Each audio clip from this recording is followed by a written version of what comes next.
मुरादाबाद जाता हूं, फिरोजाबाद जाता हूं, भदोही जाता हूं, मेरठ जाता हूं, देख के खुशी होती है कि चलिए हमने जो एक शुरुआत की थी आज एक ब्रांड बनी है। मुरादाबाद जब पहला विजिट मेरा था 2017 के अंदर में, निराशा का वातावरण, हताशा का वातावरण, कहीं पॉल्यूशन कंट्रोल बोर्ड, कहीं पर कोई अन्य बोर्ड प्रताड़ित करता था वहां के परंपरागत उद्यम व्यवसाय से जुड़े हुए लोगों को। कोई उनके पास टेक्नोलॉजी नहीं थी, डिजाइन नहीं थी, मार्केटिंग नहीं थी, दुनिया के अंदर कहां भेजना है, कोई भी किसी प्रकार का कोई वातावरण नहीं। और जब इस समय में जाता हूं 16,000 करोड़ रुपए के प्रोडक्ट के लिए मुरादाबाद एक्सपोर्ट कर रहा है, अकेला मुरादाबाद। भदोही कारपेट दम तोड़ चुका था, लोग कहते हैं साहब कुछ नहीं है, थोड़ी डिजाइनिंग उपलब्ध कराई। आज 8,000 करोड़ रुपए के कारपेट अकेले भदोही यहां से एक्सपोर्ट कर रहा है।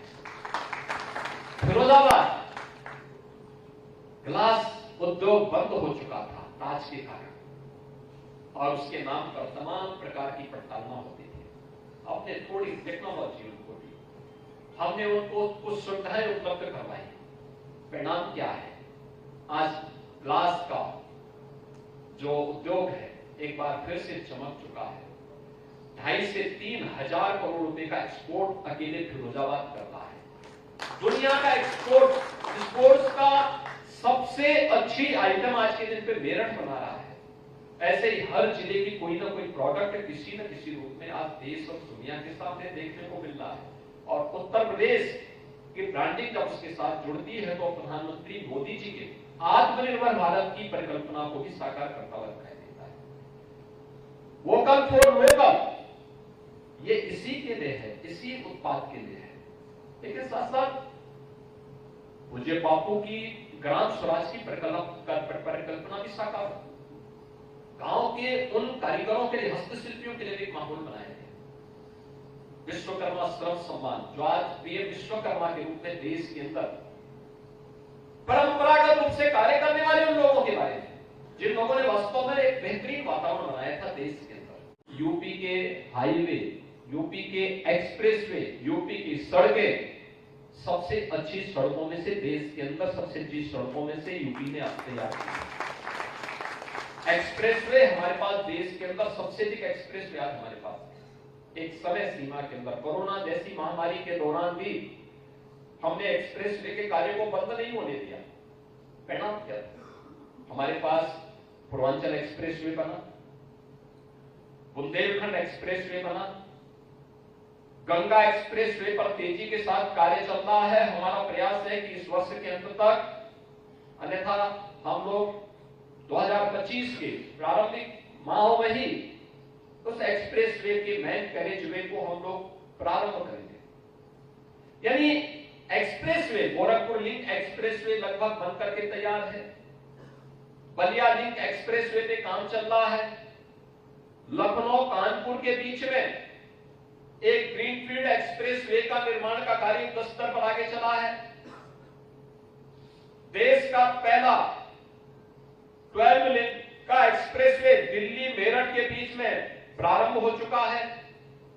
देश की पहली रैपिड रेल दिल्ली मेरठ के बीच में प्रारंभ हो चुकी है। आज हमारे 6 सिटी मेट्रो से जुड़ी हुई है, मेट्रो की पब्लिक ट्रांसपोर्ट की बेहतरीन सुविधा के साथ जुड़ी हुई है।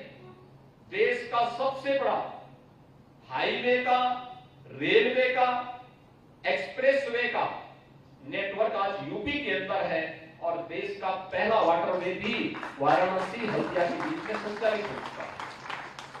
लॉजिस्टिक के लिए भी जो कार्य यहां यूपी में है, चाहे वह लॉजिस्टिक का मल्टी मॉडल टर्मिनल के निर्माण की वाराणसी की कार्रवाई हो, लॉजिस्टिक हब और ट्रांसपोर्ट हब बनाने के लिए गौतम बुद्ध नगर के अंदर चल रही कार्रवाई हो, डेडिकेटेड फ्रेट कॉरिडोर को आगे बढ़ाने का कार्य हो, ये सभी तेजी के साथ आगे बढ़े हैं। जीरो टॉलरेंस क्या होती है?